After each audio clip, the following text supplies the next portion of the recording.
Hello, you audiences. Thank you again for joining my podcast show on reality, should I say, unscripted. And this is your host again, Mr. Told You So. I hope you guys are all having a good week, guys and gals, and hopefully you have some good things planned this week as well. And I always, as I mentioned previously, hopefully whatever you have planned, hopefully it's something you like, enjoy doing, and of course, always be thinking about the health benefits, as that should always be the priority, for the most part at least. Anyhow, as mentioned in my previous episode, today I'm going to switch things up a little bit from the simulation theory, even though I love talking about that kind of stuff, and we will go back to that, and back and forth as well with health and all various new topics, not limited to those.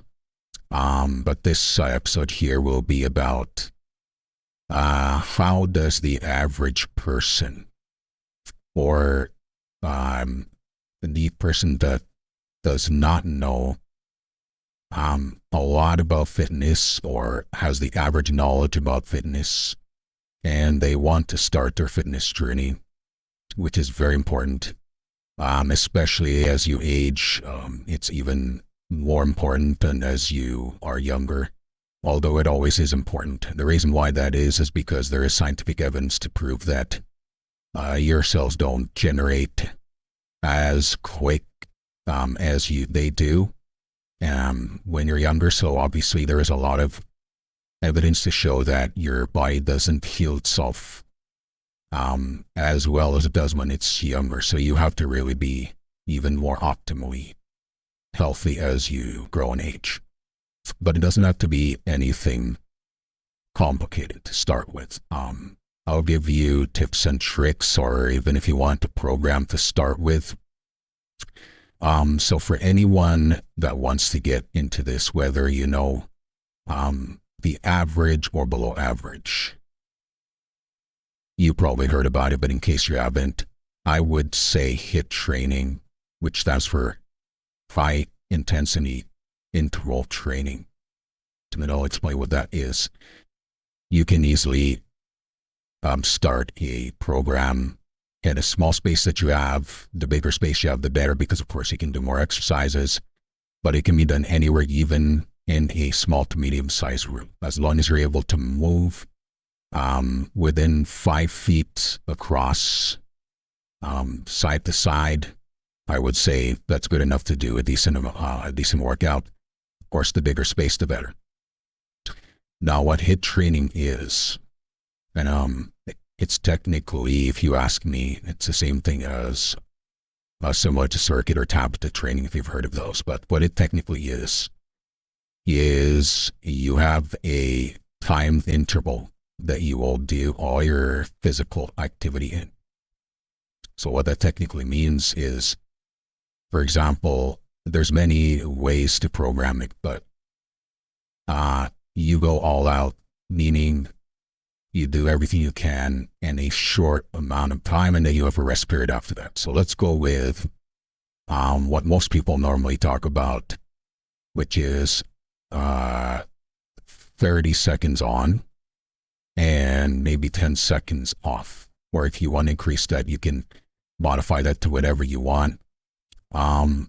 But the longer you go on, you want to give yourself a longer break. But I wouldn't say longer than 15 to 20 seconds.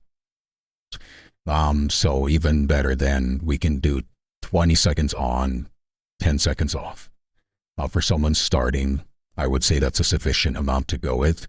And you can go with a specific amount of exercises. So what I would suggest for the individuals that don't have any weights, although the good thing with this type of exercise is you don't need a lot of weights involved.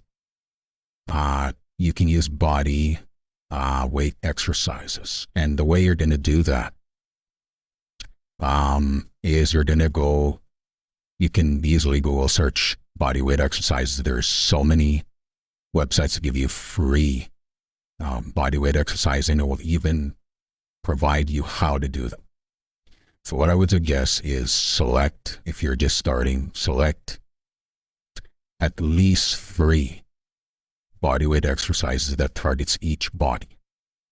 So the upper body, midsection, and lower section.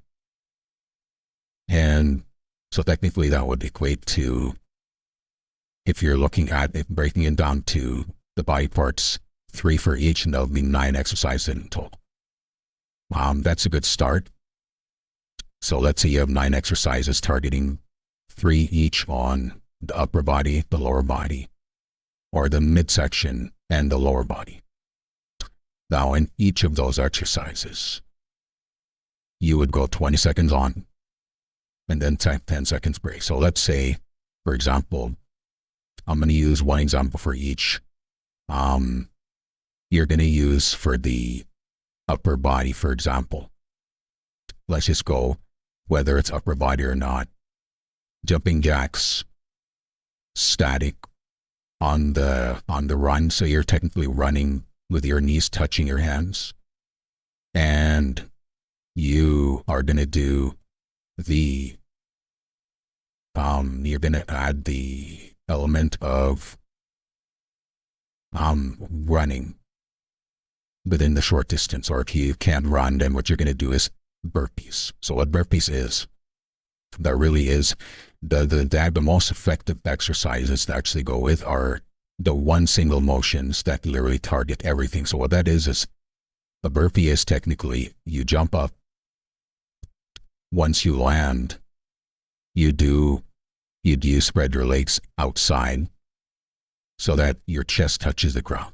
Now, it's not necessary that the chest touch the ground, but if you do, then you get more out of it. If you don't, you're still making movement, and that's still burning calories, right? So those kind of exercises are the most effective ones. Yeah, if you can select it, you manage to select 9 exercises that have that type of movement, it's almost guaranteed that in that session, you would probably burn a good 300 to 500 calories. So very effective exercise within a short amount of time as well. Which goes to my next point.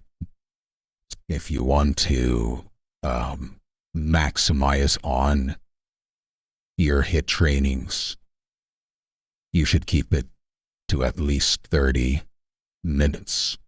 Now, if you can go 45 minutes, that's optimal. But if you're a beginner to even, I would say, average, that would be, or average to beginner, vice versa, then that would be a good time to go with. Time it where you have 20 seconds off, 20 seconds on, 10 seconds off, and you're able to go with that interval equaling 30 minutes. So I'm going to go back to my example. So you're doing jumping jacks for 20 seconds as hard as you can. And once again, for the ones that really want to go to the level they want to, you can either go soft or hard. If you want to go soft, of course, you're going at your pace. Hard, you go as hard as you can. That will be up to you, but you get what you put out of it, as they would say. 20 seconds at your pace, 10-second rests. And you really got to make sure, if you're out of breath for the next round, that's great. You can take a break, but really you get what you put out of it. So you should always be pushing yourself. Of course, if you start, you go at your own pace. If you're just a starter, should I say. So jumping jacks, let's say you do 20 seconds on, and then 10 seconds off. And then you may want to, so on that 10 seconds off, you're trying to catch your breath. And then once again, 20 seconds on, 10 seconds off. What I would suggest is you do at the least anywhere between 3 to 5 rounds of each of those exercises. So 20 seconds off, 10 seconds off, 3 times on a jumping jack, for example, at the least. If you want to go 5, even better, but if you 3 at the least, and then you go on to the next exercise. 20 seconds off, 10 seconds off, 3 times again. Now, once you've finished all the 9 exercises going on that routine, what you're going to want to do is go an extra 2 or 3 rounds.